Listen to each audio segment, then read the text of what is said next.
মৎস্য রাজ্যের রাজা তার রাজ্য ভ্রমণের জন্য বেরিয়ে পড়ে। আর রাজ্য ভ্রমণ করতে করতে সে এক অন্য রাজ্যে চলে যায়। আর অন্য সেই রাজ্য ছিল কাকড়া রাজ্য। আর সেখানকার রাজা ছিল কাকড়া দানব। আর সেই কাকড়া দানব মৎস্য রাজ্যের সামনে চলে আসে।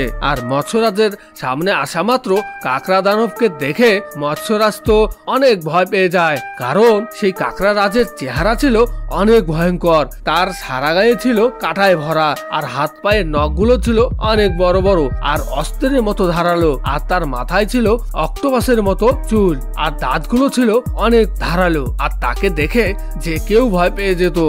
এরপর সেই কাকড়া রাজ বলতে থাকে, আমার রাজ্যে ঢুকে অনেক বড় অপরাধ করে ফেলেছো, এখন তো আমি তোমাকে এই রাজ্যে আটকিয়ে ফেলবো, আর তুমি তোমার রাজ্যে কখনো যেতে পারবে না।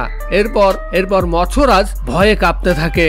এদিকে মৎস্যরাজ বলতে থাকে, আমাকে ছেড়ে দাও, আমি তোমার রাজ্য আর কখনোই আসবো না, আমাকে ছেড়ে দাও। এরপর কাকড়া রাজ বলতে থাকে, তোমাকে আমি ছেড়ে দেবো একটা শর্তে, তুমি যদি আমার 3টি ধাঁধার সঠিক উত্তর দিতে পারো তবেই আমি তোমাকে এখান থেকে মুক্তি দেব। কাকড়া রাজের কথায় মৎস্যরাজ রাজি হয়ে যায়। এরপর কাকড়া রাজ তার প্রথম ধাঁধাটি বলতে থাকে, কোন প্রাণীর দুধ খেলে নেশা হয়? তো ছোট্ট বন্ধুরা, তোমাদেরও যদি এ ধাঁধার সঠিক উত্তরটি জানা থাকে তাহলে কিন্তু কমেন্টে গিয়ে এ ধাঁধার সঠিক উত্তরটি লিখে আসতে পারো। তোমাদের সময় শুরু হলো এখন থেকে।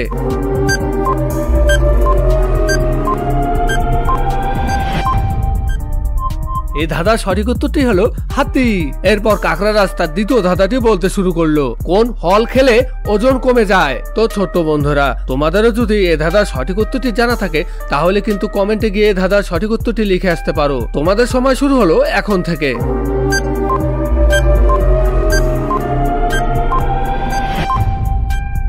এই ধাঁধার সঠিক উত্তরটি হলো কলা।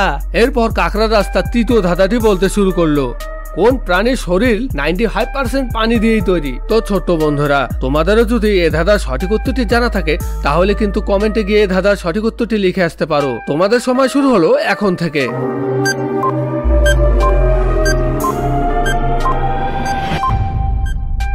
এ ধাঁধার সঠিক উত্তরটি হলো জেলিফিশ। মৎস্যরাজ দ্বিতীয় ধাঁধারও সঠিক উত্তরটি দিয়ে দিল। মৎস্যরাজ তৃতীয় ধাঁধারও সঠিক উত্তরটি দিয়ে দিল। এরপর কাকড়া রাজ মৎস্যরাজকে ছেড়ে দিল, আর মৎস্যরাজ সেখান থেকে চলে গেল। তো ছোট্ট বন্ধুরা, গল্পটি তোমাদের কেমন লাগলো? যদি ভালো লেগে থাকে এখনই ভিডিওটিকে লাইক আর চ্যানেলটিকে সাবস্ক্রাইব করে দিও।